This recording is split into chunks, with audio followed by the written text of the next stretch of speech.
Hi friends! Welcome to our channel Sravanthi cooking home. అందరూ ఎలా ఉన్నారు? నేనైతే బాగున్నాను. ఈరోజైతే ఎంతో కమ్మగా ఉండే బీరకాయ కర్రీ అయితే ఎలా చేయాలో నేను చేసి చూపిస్తాను. ఫస్ట్ అయితే నేను హాఫ్ కేజీ బీరకాయలు తీసుకొచ్చాను. అవి సన్నగా కట్ చేసి పెట్టుకున్నాను కర్రీ కోసం.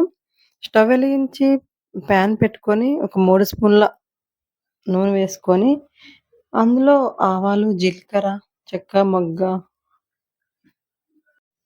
సన్నగా తరిగి పెట్టుకున్న ఆనియన్స్ కూడా వేసుకున్నాను. ఇప్పుడైతే మంచిగా మిక్స్ చేసుకుందాము.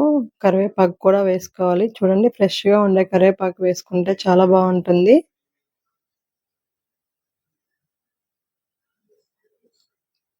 సన్నగా తరిగి పెట్టుకున్న టమోటా కూడా వేసుకోవాలి.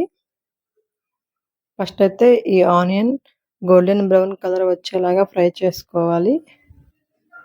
ఇప్పుడు మనం తరిగి పెట్టుకున్న టమాటాస్ కూడా వేద్దాము.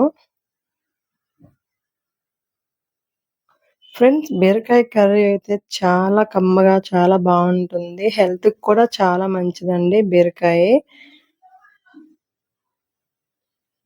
ఈ టమోటా మగ్గడానికి మనం ఫస్ట్ అయితే మూత పెట్టేద్దాము. అలాగే కచ్చా పచ్చాగా దంచి పెట్టుకున్న అల్లం వెల్లుల్లి పేస్ట్ కూడా ఒక స్పూన్ వేసుకుందాము.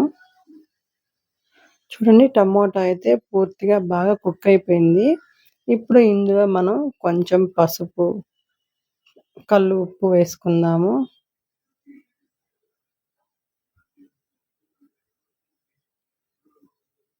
ఇవి 2 వేశాక బాగా మిక్స్ చేసుకోవాలి. తర్వాత సన్నగా తరిగి పెట్టుకున్న ఈ బీరకాయ ముక్కలు కూడా వేసేసుకుందాము. బీరకాయ చూడండి ఎంత ఫ్రెష్‌గా ఉందో. బీరకాయ వేసుకున్నాక కూడా మంచిగా మిక్స్ చేసుకోవాలి.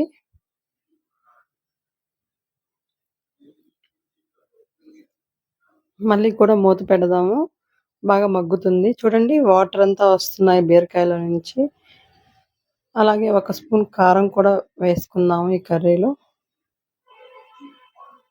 బీరకాయ తీయగా ఉంటుందండి. కారం కూడా బానే పడుతుంది.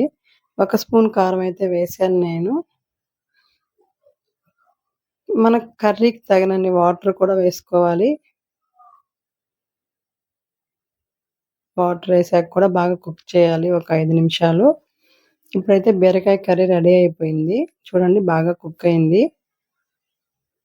ఇప్పుడు వేడి వేడి అన్నంలో ఈ కర్రీ వేసుకొని తినేయడమేను. కొంచెం కొత్తిమీర కూడా వేసుకోండి. మీకు నచ్చితే గరం మసాలా కూడా వేసుకోవచ్చు. ధనియా పౌడర్, గరం మసాలా. నేనైతే అవన్నీ వేయలేదు. ఇలా చేసుకుంటే చాలా బావుంటుందండి. మా ఛానల్ మీకు నచ్చినట్లయితే లైక్ చేయండి, షేర్ చేయండి, కామెంట్ చేయండి. సబ్స్క్రైబ్ చేసుకోవడం మాత్రం మర్చిపోకండి. Thank you. Support my channel.